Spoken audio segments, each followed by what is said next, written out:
Hello दोस्तों, मैं लवलेश श्रीवास फिर से एक बार लवलेश मैथ्स में आपका स्वागत करता हूं।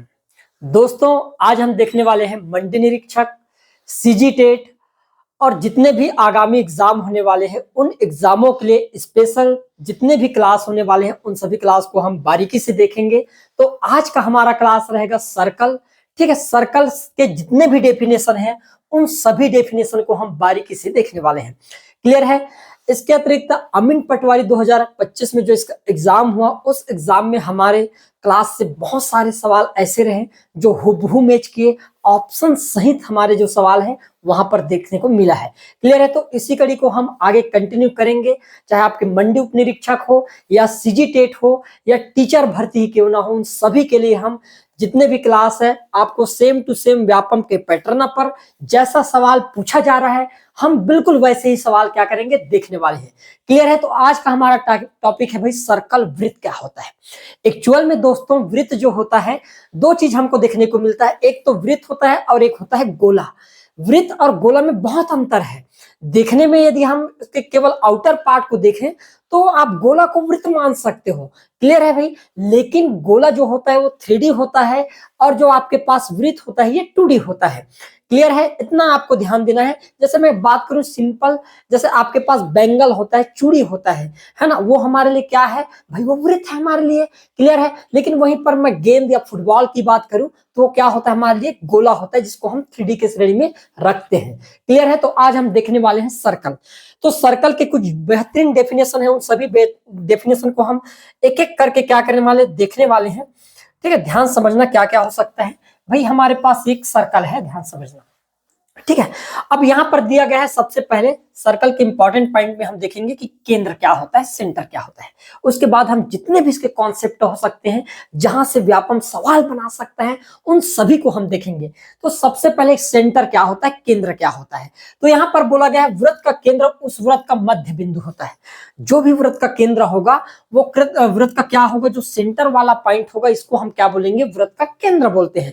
अब आप केंद्र को इधर कहीं भी आप नहीं लगा सकते, इलेक्ट्रॉन भर रहे हैं है ना, तो ऐसा नहीं होगा भाई। जो सेंटर में होगा बिल्कुल बीचों बीच जो बिंदु होगा उसी को हम क्या बोलेंगे, केंद्र बोलेंगे। क्लियर है दोस्तों? आगे समझ में आगे बढ़ते हैं। एक होता है त्रिज्या, मतलब रेडियस क्या होता है भाई। तो केंद्र से वृत्त के परिधि तक की दूरी जो होगा, जैसे हमारे पास ये क्या है, केंद्र है, और केंद्र से जो परिधि तक की जो दूरी होगी ये हमारे पास क्या होता है, परिधि। परिधि मतलब जो आउटर वाला जो पार्ट होगा वो क्या होगा हमारे लिए, परिधि तो बोलते हैं उसको, है ना। तो हम बोलेंगे केंद्र से परिधि तक की जो डिस्टेंस होगा, ये वाला डिस्टेंस, इसी को हम क्या बोलते हैं दोस्तों, त्रिज्या के नाम से जानते हैं। और आपको ये याद रखना होगा कि एक वृत्त में आप एक नहीं अनंत त्रिज्या का निर्माण कर सकते हो। क्या कर सकते हो? एक नहीं भाई, आप जितना चाहो त्रिज्या यहाँ पर क्या कर सकते हो, डेवलप कर सकते हो, बना सकते हो।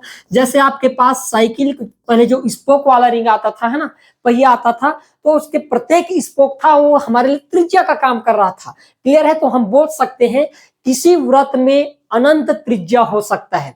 आपको याद रखना होगा कोई भी जो वृत्त होंगे उसमें बिल्कुल अनंत इंफिनिट तक हम त्रिज्या का निर्माण कर सकते हैं। क्लियर भाई? आगे समझ में, ये होता है हमारे पास त्रिज्या। तो त्रिज्या जो होगा किसी भी सर्कल में, त्रिज्या की बात करें तो ये अनंत हो सकता है, पॉसिबल है कि भाई ये अनंत त्रिज्या बना सकते हैं। क्लियर है? आगे बढ़ेंगे। व्यास क्या होता है भाई? व्यास, तो व्यास के ऊपर हम एक चीज कहेंगे, व्यास एक्चुअल में जीवा ही होता है, ध्यान देना। लेकिन उस वृत्त की सबसे बड़ी जीवा को ही हम क्या बोलते हैं, व्यास कहते हैं। अब सबसे बड़ी जीवा का निर्माण कहां करोगे भाई? तो एक परिधि से दूसरे परिधि तक के जो डिस्टेंस होगा, है ना, मतलब मैं परिधि, दो परिधि मतलब परिधियों के बीच की दूरी को ही क्या बोलूंगा, जीवा ना कहूंगा भाई। तो हम कहेंगे कि जो हमारे पास जीवा होगा मेरे प्यारे दोस्तों, आप इतना तो मान लो कि जो जीवा होगा, जैसे हमारे पास ये सर्कल है, इस सर्कल में हम ये देखेंगे कि केंद्र से जो जाएगा लाइन, जो रेखा इस प्रकार से, इसी को हम क्या बोलेंगे, व्यास कहेंगे। मतलब कुल मिलाकर हम कह सकते हैं कि सर्कल के सबसे बड़ी जो जीवा होगी इसी को हम क्या बोलते हैं, व्यास बोलते हैं। अब आपको पता होना चाहिए कि एक सर्कल में आप एक नहीं अनंत, है ना, व्यास का निर्माण कर सकते हो इस प्रकार से, है ना। तो हम कहेंगे जो डायमीटर होगा, ये डायमीटर भी हमारे लिए एक वृत्त के संदर्भ में क्या होगा, अनंत होगा। इतना आपको क्या करना है, याद रखना है। क्लियर है? फिर हम बात करेंगे परिधि या सरकमफ्रेंस बोलते हैं जिसको, मतलब वृत्त के चारों ओर, है ना, कि जो कुल दूरी होगी इसको हम क्या बोलते हैं, वृत्त के परिधि के नाम से जानते हैं। जैसे मान लो यहां से मैं चलना चालू करूं तो यहां से जो पूरे जो दूरी होगी एक पूरे सर्कल को बनाने के लिए, तो यही सरकमफ्रेंस कहलाता है। और सरकमफ्रेंस परिधि का फार्मूला होता है 2 पाई r के बराबर होता है। ये छोटे छोटे चीजें हैं जिसको आपको क्या करना है, याद करना है। क्लियर है भाई, आ रहा है समझ में? ठीक है, ज्यादा से ज्यादा शेयर करो, है ना, लाइक करो, क्लियर है, सब्सक्राइब करना है। आगे हम देखते हैं, है ना। उससे पहले आपको विशेष सूचना मैं बता देना चाह रहा हूं, हमारे जो चैनल है खासकर एंड्रॉइड ऐप सीजी मैपोलॉजी में आपको देखने को मिलेगा भाई, है ना, गणित, रीजनिंग और कंप्यूटर कंप्लीट जो क्लास है आपको मात्र 449 रुपए के प्राइस पर आपको देखने को मिलेगा, जो सबसे कम प्राइस है अब तक की, है ना। हम आपको, है ना, कंटेंट देंगे, वो बिल्कुल क्वालिटी वाला कंटेंट देंगे। ऐसा नहीं कुछ भी पढ़ा रहे हैं लोग, है ना, 2 2 नहीं 4 करके पढ़ा दिया, मजा आ गया, ऐसा कुछ नहीं भाई। आपको वही सवाल, उसी लेवल के सवाल कराए जाएंगे जैसा आपको एग्जाम में देखने को मिलता है। तो कंटेंट के ऊपर बिल्कुल सोचना ही नहीं है, आपको लेवल वाले सवाल आपको देखने को मिलेगा। और ये मात्र 449 रुपए के प्राइस, कोई बहुत बड़ी प्राइस नहीं है ना। 399 रुपए तो रिचार्ज कराते हैं, तो ये 449 रुपए कोई बहुत बड़ी प्राइस नहीं है। तो ये मात्र आपको 449 रुपए की प्राइस पर मिल जाएगा। यदि मैं बात करूं मंडी उप निरीक्षक के, यदि आपको कंप्लीट कोर्स परचेस करना है जिसमें आपके जो सिलेबस में दिया है, सिलेबस के अकॉर्डिंग जितने भी आपके, है ना, सब्जेक्ट, उन सब पूरे सब्जेक्टों की जो प्राइस रखे हैं मात्र 749 रुपए की प्राइस रखे हैं, है ना। ये आपको 749 रुपए में देखने को मिलेगा। क्लियर है दोस्तों? यदि मैं सहायक शिक्षक विज्ञान प्रयोगशाला, अभी जो टीचर भर्ती आने वाला है उसके लिए विशेषकर, है ना, इसके जो टोटल प्राइस है ये मात्र 749 रुपए के प्राइस पर रखा गया है। शिक्षक भर्ती की यदि हम बात करें तो शिक्षक भर्ती का यदि आपको कंप्लीट कोर्स आपको परचेस करना है ना, तो ये 1499 रुपए की प्राइस पर आपको देखने को मिल जाएगा भाई। क्लियर है? यदि मैं बात करूं सीजी व्यापम के संपूर्ण कोर्स, चाहे आप कोई भी कोर्स परचेस करना चाहो, किनको, चाहे हम मैथ्स, रीजनिंग वाले, मंडी उप निरीक्षक, सहायक शिक्षक विज्ञान को छोड़कर, जैसे, है ना, तो ये आपको 1499 रुपए के प्राइस पर मिल जाएगा। केवल यदि आप भारत के भूगोल, जियोग्राफी पढ़ना चाहते हो, बिल्कुल मैप के अकॉर्डिंग पढ़ना चाहते हो, कंटेंट के बेस पर पढ़ना चाहते हो, तो ये मात्र 149 रुपए के प्राइस पर आपको देखने को मिलेगा दोस्तों। क्लियर है? यदि हम सीजीपीएससी की बात करें प्री, है ना, प्री के लिए यदि आप कोर्स परचेस करना चाहते हो तो ये मात्र 2999 रुपए के प्राइस पर आपको मिल जाएगा। और छत्तीसगढ़, यदि पूरा छत्तीसगढ़ कंप्लीटली आप पढ़ना चाहते हो तो ये 449 रुपए के प्राइस पर देखने को मिलेगा भाई। क्लियर है? हमारे कॉन्टेक्ट नंबर है 87 70,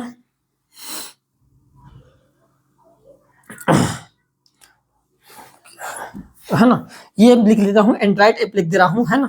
एंड्रॉइड जो ऐप है, एंड्रॉइड ऐप, इस पर आपको बिल्कुल, है ना, पूरे लिंक वगैरह मिल जाएगा। और ये हमारे पास सीजी मैपोलॉजी, है ना, याद रखना, सीजी मैपोलॉजी एंड्रॉइड ऐप है। इसके जरिए आपको ये जितने भी आपके कोर्सेस है उन सब के बारे में आपको जानकारी मिल जाएगा वहां पर। क्लियर है भाई? आगे बढ़ते हैं हम सवालों की ओर, हमारे जो जितने भी कॉन्सेप्ट उनको देखते हैं। जीवा, अब हम बात करेंगे जीवा। जीवा क्या होता है भाई? सिंपल सी बात है।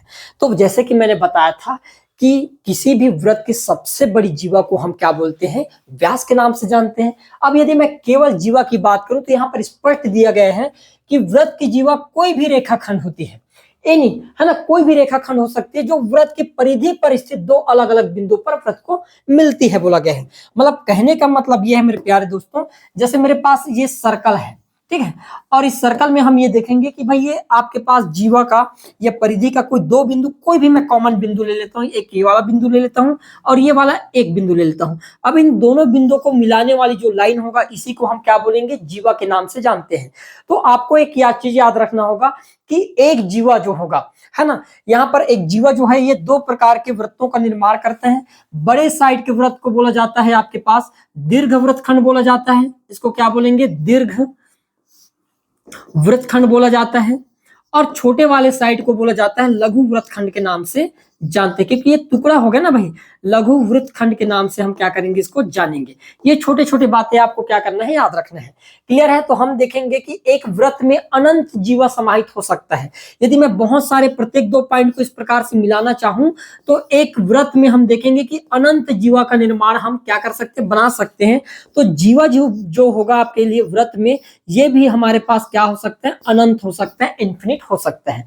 क्लियर है भाई? आ रहा है समझ में? आगे बढ़ते हैं। चाप की बात करें, चाप या आर्क क्या होता है? तो याद रखना आर्क की यदि बात करें तो यहाँ पर बोला गया कि वृत्त का चाप एक वक्र से संबंधित होता है ना, सर्कुलर से संबंधित होता है, जो उसकी परिधि का एक भाग होता है, एक हिस्सा होता है। अब यहाँ पर मुझे आर्क बताना है कि भाई एक मेरे पास सर्कल है, इसमें आर्क क्या होगा, तो मैं कहा परिधि से संबंधित है और ये आर्क संबंधित हो, तो हो सकता है मैंने यहां से लेकर यहां तक का जो पार्ट है इसको मैं एक आर्क मान सकता हूं। क्या मान सकता हूं? आर्क। तो मैं मेरे लिए क्या है, ये वाला पार्ट एक आर्क है, उसी प्रकार इसमें अनंत आर्क भी हो सकते हैं। क्लियर है ना? मतलब मैं कह सकता हूं कि जीवा का एक परिधि का एक छोटा हिस्सा जो होगा ये हमारे लिए क्या कहेगा, आर्क कहलाता है दोस्तों, इतना याद रखना। क्लियर है? टेंजेंट। अब हम बात करते हैं टेंजेंट क्या होता है, स्पर्श रेखा क्या होता है। स्पर्श रेखा नाम से ही पता चलता है कि वृत्त के परिधि के किसी बिंदु को स्पर्श करता हुआ कोई लाइन डाल दिया जाए तो ये क्या होता है, स्पर्श रेखा कहलाता है। क्लियर है? जैसे हमारे पास एक सर्कल हमने बनाकर देखते हैं, एक सर्कल बना लेते हैं इस प्रकार से। ये हमारे पास एक सर्कल है। अब एक सर्कल के कोई एक बिंदु को, छोटे वाले बिंदु को, जैसे मैं यहाँ पर लिख दे रहा हूं, ये बिंदु को स्पर्श करता हुआ इस प्रकार से एक लाइन खींच दिया जाए एक्स वाई, तो ये जो एक्स वाई होगा इस सर्कल का, इस वृत्त का क्या कहलाएगा, टेंजेंट कहलाता है। स्पर्श रेखा के नाम से क्या कहलाता है, जाना जाता है। तो अब हम देखेंगे कि स्पर्श रेखा कितने हो सकते हैं। तो यदि हम बात करें दोस्तों, यहां से बहुत सारे सवाल बनने की संभावना होता है। तो यदि मैं स्पर्श रेखा की बात करूं तो यहां पर आप अनंत स्पर्श रेखा बना सकते हो, लेकिन कई बार सवाल कैसा पूछा जाता है कि एक वृत्त में समानांतर, दो समानांतर स्पर्श रेखा आप कितने बना सकते हो, कितने समानांतर स्पर्श रेखाओं का बना सकते हो। तो पैरेलल की बात करें तो एक नीचे और एक ऊपर, केवल दो ही आप क्या कर सकते हो, पैरेलल स्पर्श रेखा बना सकते हो। इसके अलावा और आप स्पर्श रेखा नहीं बना सकते। यदि मैं बोलूं कि वृत्त में समांतर स्पर्श रेखा कितने बन सकते हैं, क्या समांतर स्पर्श रेखा, तो इनकी संख्या हमेशा क्या होता है, 2 होता है। इतना बिल्कुल अपने दिमाग में बिठा कर रखना है, क्योंकि व्यापम क्या कर रहा है ना, जो बेसिक कॉन्सेप्ट है, बीच बीच के जो डेटा है उन्हीं को उठाकर वो सवालों में फिट कर रहा है, और जिनको हम बिल्कुल नहीं जान पा रहे हैं, हम तो 2 दूनी 4 पढ़ के आ रहे हैं, सवाल कुछ और बन रहा है ना भाई, समझ में? ठीक है। अब हम बात करेंगे त्रिज्या खंड क्या होता है। तो किन्हीं भी 2 त्रिज्याओं से घिरा हुआ जो भाग होगा उसको हम क्या बोलेंगे, त्रिज्या खंड के नाम से जानेंगे। क्लियर? यहाँ पर बोला गया है कि वृत्त का त्रिज्या खंड 2 त्रिज्याओं और उनके संगत चाप द्वारा परिबद्ध क्षेत्र होता है। त्रिज्या खंड 2 प्रकार के होते हैं, एक लघु त्रिज्या खंड और एक हो सकता है दीर्घ त्रिज्या खंड। कहने का मतलब यह है मेरे प्यारे दोस्तों, ध्यान समझना मेरी बात। यदि मैं इस प्रकार से एक सर्कल का निर्माण कर दूं, ठीक है, ये मेरे लिए एक सर्कल है, हमने देखे कि किन्हीं 2 त्रिज्याओं द्वारा, तो ये हमारे पास क्या है, सेंटर है, ध्यान समझना। तो मैंने कहा ये हो गया हमारे पास एक त्रिज्या इस प्रकार से, और ये हो गया हमारे पास दूसरी त्रिज्या, ये हमारे पास ये त्रिज्या है और ये भी हमारे पास क्या है, त्रिज्या है। अब इसके चाप कौन से होंगे, तो आप कहोगे कि ये इसका क्या होगा, एक चाप होगा, है ना, ये एक चाप हो गया, और दूसरा चाप कौन सा होगा, तो आप कहोगे ऊपर वाला जो होगा ये हमारे लिए दूसरा चाप होगा। क्लियर है? अब यहाँ पर त्रिज्या खंड 2 टाइप के बने, कौन कौन से भाई, एक हुआ हमारे पास ये वाला जो पार्ट है ये छोटा है हमारे लिए, तो यही कहलाएगा आपके पास लघु त्रिज्या खंड कहलाता है। क्या कहलाएगा, लघु त्रिज्या खंड के नाम से जाना जाता है, त्रिज्या खंड कहेंगे। और जो बड़ा वाला पार्ट जो दिखाई दे रहा है आपको, है ना, बड़ा वाला पार्ट की बात करूं, मतलब ये वाला पार्ट जो होगा यही हमारे लिए दीर्घ त्रिज्या खंड के नाम से जाना जाएगा। दीर्घ त्रिज्या खंड के नाम से हम क्या करेंगे, इसको जानेंगे। तो ये छोटे छोटे बात है, इनको आपको क्या करना है, बिल्कुल याद में रखना है भाई। क्लियर है? आगे बढ़ते हैं, देखिए नेक्स्ट। फिर बोला गया है अर्धवृत्त क्या होता है, सेमी सर्कल क्या होता है, वृत्त का आधा भाग।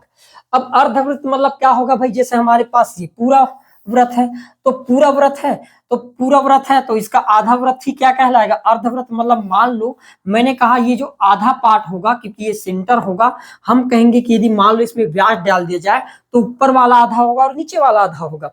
ठीक है, तो अर्धव्रत में हम क्या करेंगे, एक पूरे व्रत का जो आधा हिस्सा होगा इसको हम क्या बोल देंगे भाई, अर्धव्रत के नाम से हम क्या करेंगे, जानेंगे। अभी समझ में। चाप या आर्क के बारे में बताया था मैं, वृत्त का चाप या वक्र संबंधित है, जो पिछले पत्र में क्या कर दिया हूं, बता दिया हूं। क्लियर है? अब आगे बढ़ते हैं, यहाँ से कुछ इंपॉर्टेंट डिजाइन है जहां पर आपको समझाया गया कि क्या क्या होता है भाई। क्लियर है? हमने सभी चीज को देख ली है।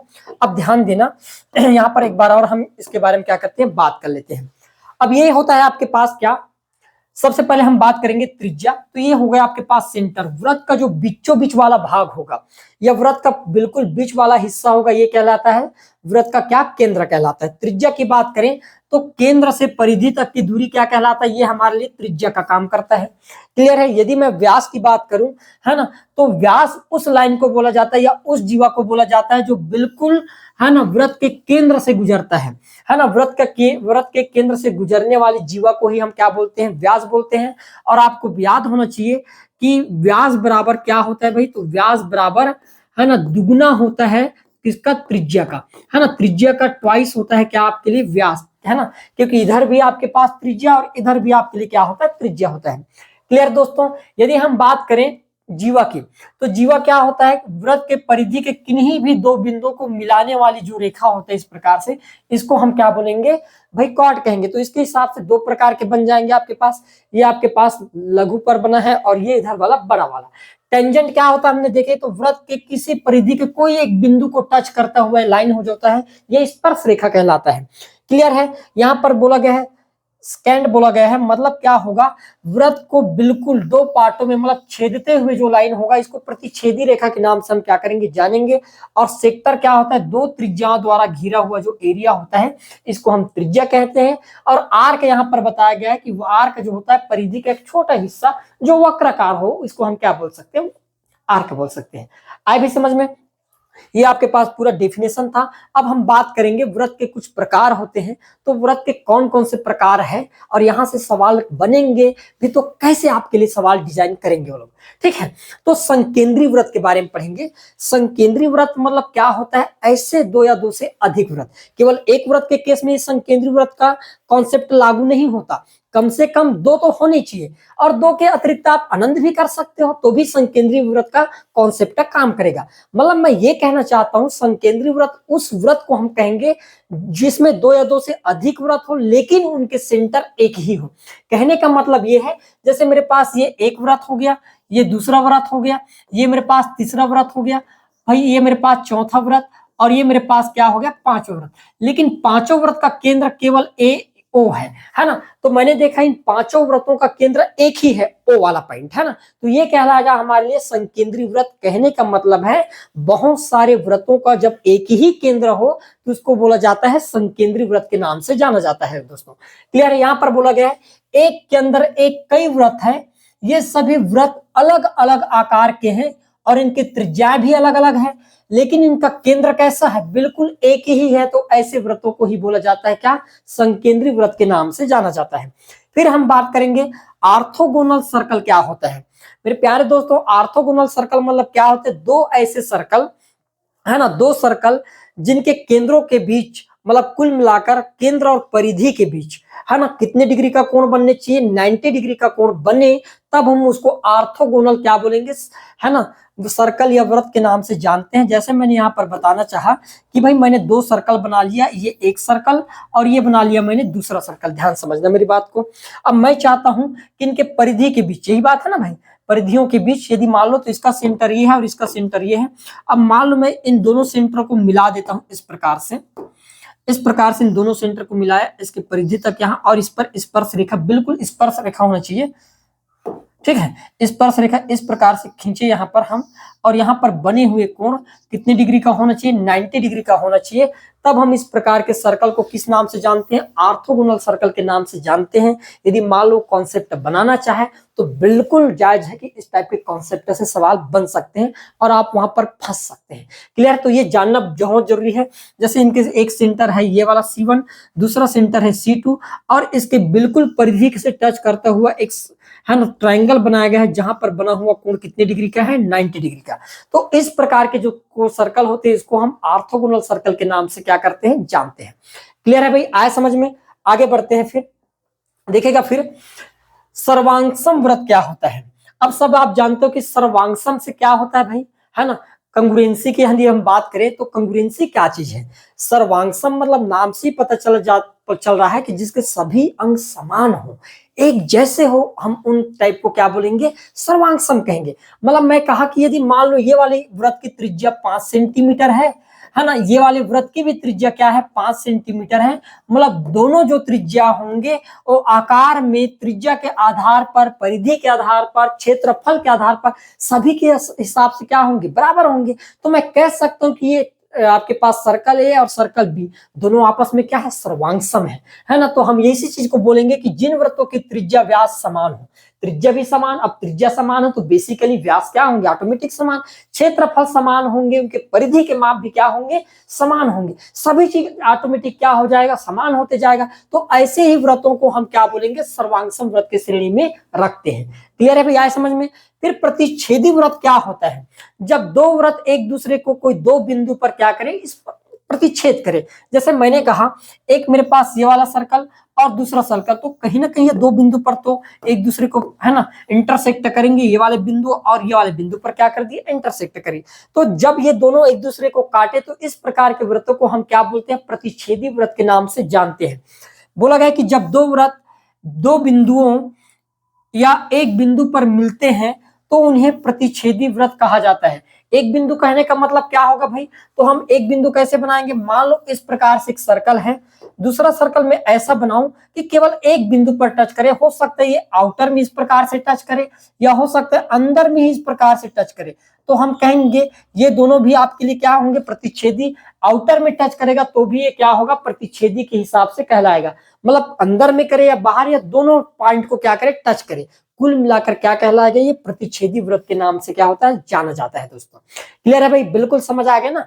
आगे हम बात करेंगे है ना, व्रत के जितने भी गुणधर्म हैं, जितने भी कॉन्सेप्ट हैं, उनको मैं एक एक चीज को प्रूफ करते हुए बताऊंगा। कोई भी फार्मूला मैं अपनी मर्जी से नहीं लिखूंगा भाई, हर एक चीज का मैं बिल्कुल प्रूफ दूंगा। प्रूफ देने के बाद ही आपको उसके बेसिक जो कॉन्सेप्ट है उनको मैं समझाने की कोशिश करूंगा, और वो हम अगले क्लास में देखने वाले हैं। तो आज की क्लास में हम इतना ही, बाकी हम मिलेंगे बेहतरीन कॉन्सेप्ट है ना, दमदार कॉन्सेप्ट के साथ अगले क्लास में। तब तक के लिए इतना ही, धन्यवाद, अगले क्लास में मिलते हैं। क्लियर दोस्तों, थैंक यू।